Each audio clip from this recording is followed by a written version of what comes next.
Um, I'm actually more interested in asking questions than making comments, so that's what I'm going to do. Okay. Sorry, I'm turning my back to you. I wanted to start with two questions, and then I'm actually most interested in hearing everyone else's questions because Nicholas and I have been chatting to each other about horses for some time. I was wondering if you might talk a little bit about the relationship between the abject and the joyous. You're the first person to allude to any joyous in these poems, so I'm not prepared for that. Okay, I can explain a little bit what I mean by joyous. Do you mean like the joke aspect? Or? I don't mean the joke aspect, and that's why I use the word joyous and not funny or humorous. Yeah.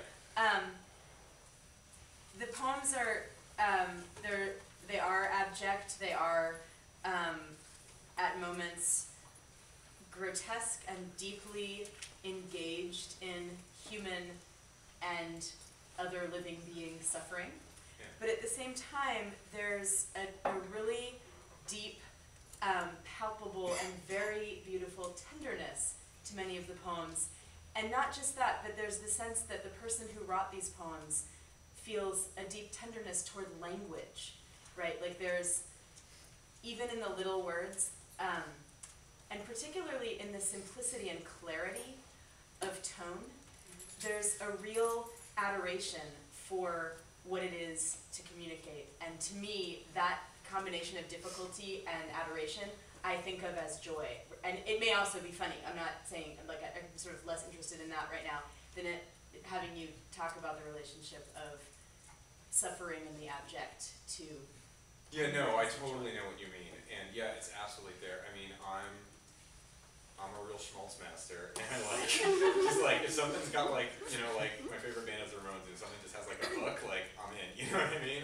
And if it doesn't, I'm kind of like, well, it's nice, but, you know, nothing hooked me. So like, I do tend to go for like really cheesy, overwrought, kind of like operatic, like, ebullience, and I like it when that operatic ebullience is coming from the abject, or like the most like sorrowful, like, you know, when something's like happily beautiful, it's cool. But when something is like depressingly beautiful, it like turns the knife in my fucking heart, and like I can't breathe. So that's, I want to have my work do that.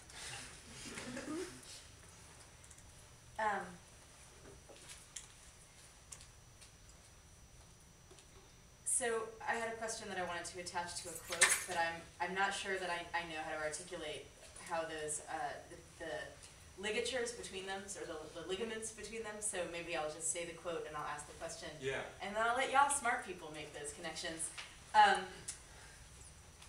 Nicholas Katzmann wrote, "This is a moment when becoming becomes being." And I was wondering if you could speak for a moment about horse poetics. Horse Poetics. Horse poetics. The horse poetics is a new cult that I've devised, and don't be afraid, but we will need your ATM numbers and your deeds to your house. Horse poetics, I don't know. I didn't mean to be a part of horse poetics or to start horse poetics. I guess it's happening, and I'm just along for the ride. Is there a way that you are thinking of horse poetics, or are you just talking about the fact that yeah. Oh wait, no, because there's this huge history. Yeah, no, it blew my fucking asshole apart. I started this just because it literally started, like, the jokes, with the jokes, was literally just how it got started. Because I thought of a joke that involved Deleuze going into a bar and being asked why the long face, and he says, because I just discovered I'm becoming animal, and the bartender asks, so, and Deleuze says, well, the animal I'm becoming is a horse, and the bartender says, so horses have long faces, and Deleuze says, yes, that is correct. So it was like this dumb Deleuze joke that I came up with, and then from there I had to do an assignment for Anthony's class where I was supposed to come up with my own form for a series of poems, and I had the horse poem rattling around in my head, and it just, you know, like the music comes to, like, I was literally just walking around doing nothing, farting around campus, and it just like hit me. I was like, horse walks into a barman says, why the long face? Why does the horse have a long face? And I think the first one, it's not the first one that I wrote on a page, but the first one that I came up with is the one where he slits his wrists. So I just started doing it because that's where it came from, but then afterwards, I couldn't tell if there really was like a thing and a scene and like a poetic tradition going on, or if it's just like, you know, when you start looking for something, you can find it anywhere, but then like every fucking new poetry book I picked up had horse, like Thomas Salomon, who I read like years ago, I picked it up out of nowhere just because I found this old dusty poetry pack in my room, and like the first poem is all about horses, and then Matthew Ward came along, and you know, Anthony has a thing about water bison, which is pretty damn close if you ask me.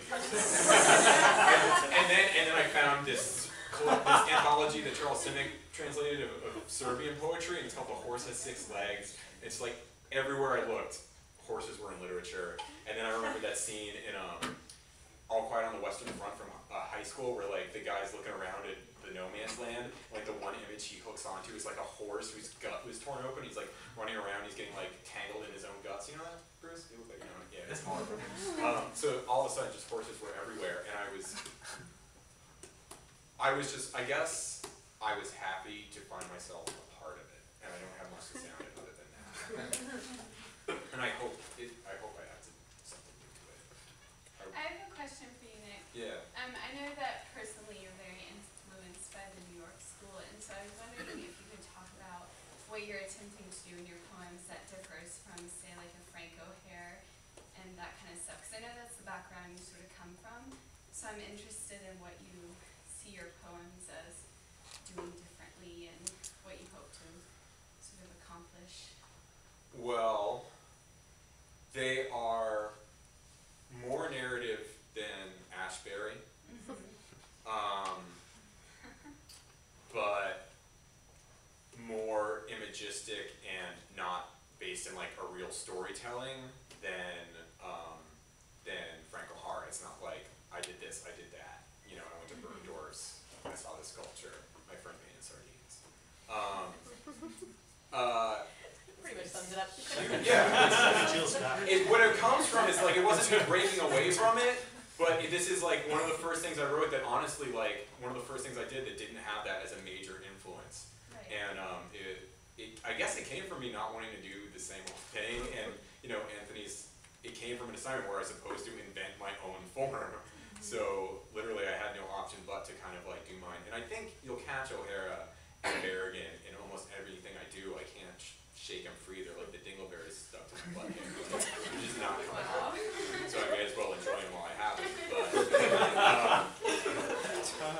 But there's other people that were much more, that there are things much more present in this than those. And I think I'm happy to have done something that didn't use that, so that now I can get back to just ripping off Frank O'Hara again, as you'll see in my workshops that I've been doing since I wrote this.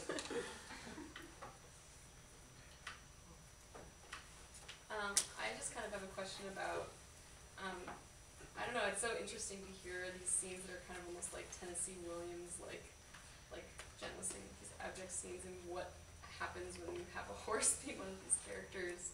And I'm just kind of wondering how you felt about creating those scenes with the horse. Like, is it like an element of the absurd, or like what, I mean, yeah, I don't know if I really have a question, but I thought it was just kind of like an interesting juxtaposition. I mean, like, you know, like a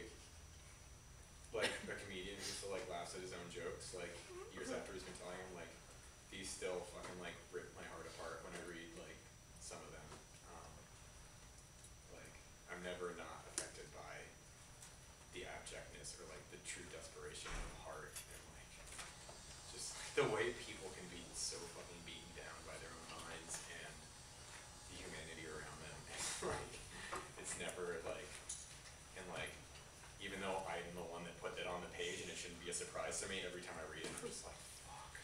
You know, stuff can suck. Alan? Two-parter. Okay.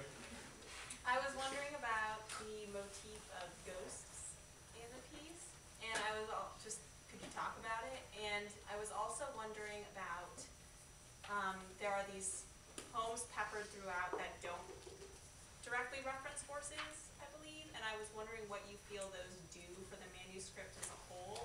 sort of like paced out like anchors, and I'm just wondering what you think about it. Okay, first question, the ghosts. Yeah. That's a ripoff. It's, I stole that image from Matthew Zapruder. It's really popular nowadays from most of the wave poets, and I ripped it off, and you know, you gotta write like 30 of these in one night to meet the thesis submission deadline. And you're just like grabbing whatever fucking image you're like, ghost is cool, it was cool in that one poem, it'll work again, right?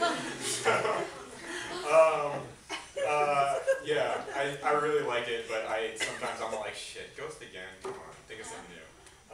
And then, do you mean the really short ones? Yeah. Not the one-liners, but like there's these little block ones. Yeah. Well, my rule for the first rule was that the first idea was the manuscript was going to be only horse walks into a bar, bartender says why the long face.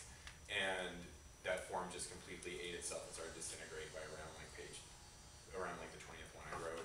I tried other things, I tried other joke poems like priest, president, and a rabbi are in a plane, the plane starts to go down.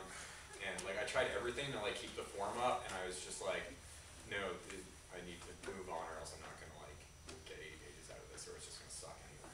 So once I let myself break free from that form and write just poem-y poems, I still made sure that the word horse or any of its variants appear in every single poem. Jen pointed out that there is one poem where there is not a physical horse. I refer to, it's a poem addressed to a you, and the only mention of the only use of the word horse is referring to the yous the poem is speaking to, their horse-like heart, and that is the only poem where there is not a physical horse, where it's just like a simile, something's being described as a horse. But other than that, the word horse has to appear in all of the poems. And the ones that don't, where the horse is more of like a metaphor, or isn't just an actual horse doing something, just comes from me just making sure that I don't get bored with my own work, that I can still do whatever I want. And I just make the rule loose enough that I can still have this cohesive project, but I'm still not gonna be like shadowing of like, oh fuck, what's the horse doing? You know? I have so much shit to worry about that I don't wanna do every morning when I wake up. I don't want writing poetry to be another one of those things. So like the less rules I can enforce on myself on writing poetry, you know, the better, because this shouldn't be work. If we're nearing the end, does anyone else have a question? I have one more question. Right. Yeah. If the Ramones made the same record for 30 years, are you interested in making the same poem for 30 years? No, I respect that so much, and the same haircuts, and the same jackets, and the same Levi's, and the same sneakers. I respect that so much, but no. I already started another manuscript, and I got about like 40 poems in, and it started to go in a place that I didn't want it to, so I put that on the side, and now I'm just doing kind of like just singular one-off poems, because I need a break from writing for like a cohesive, like extensive book.